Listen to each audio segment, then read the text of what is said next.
গত ১৬ বছরে আমলাতন্ত্রের হাতে জিম্মি প্রশাসনিক ব্যবস্থা ঢেলে সাজাতে অবসরপ্রাপ্ত সরকারি কর্মকর্তা আব্দুল মঈদ চৌধুরীকে প্রধান করে গঠন করা হয় জনপ্রশাসন সংস্কার কমিশন।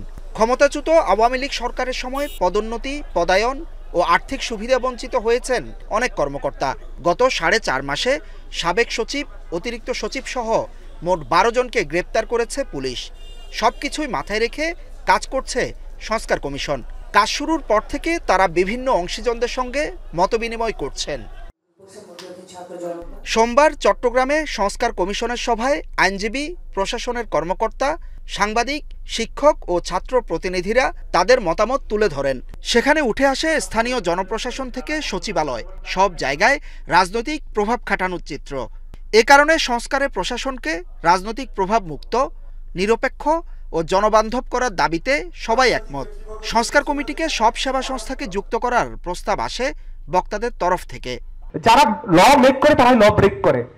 যখন সর্ষের মধ্যে ভূত, তাহলে ডাক্তার হিসেবে আমাদের জনগণকে আগে আসতে হবে। প্রশাসনটা বন্ধ হয়, এটা আমার একটা প্রস্তাব।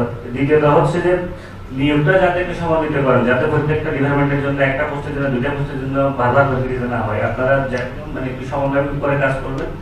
এ সময় সংস্কার কমিশনের সদস্যরা জানান, জনপ্রশাসন সংস্কারে অনলাইনে ১,০৫,০০০ মানুষ তাদের সুপারিশ পেশ করেছেন।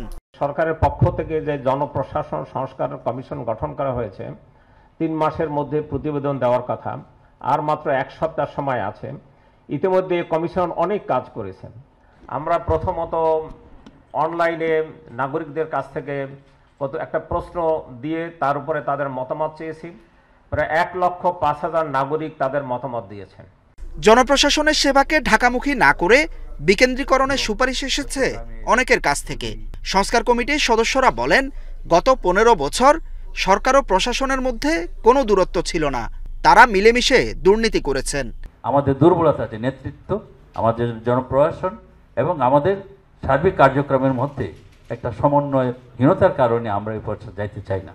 আমাদের একটা ঐতিহাসিক সুযোগ এসেছে, ঐতিহাসিক সময় অতিক্রম করছে বাংলাদেশ। সেইখানে প্রত্যেকটা নাগরিক একটা দায়িত্বশীল চিন্তা ভাবনার অবকাশ এখন আমাদের আছে এবং আপনাদের কাছে এজন্য এসেছি যে আমরাও একটা এরকম উন্নত জাতি হতে চাই। আগামী ৩১ ডিসেম্বর জনপ্রশাসন কমিশন তাদের সুপারিশ জমা দেবে। হুসাইন জিয়াদ, এখন চট্টগ্রাম।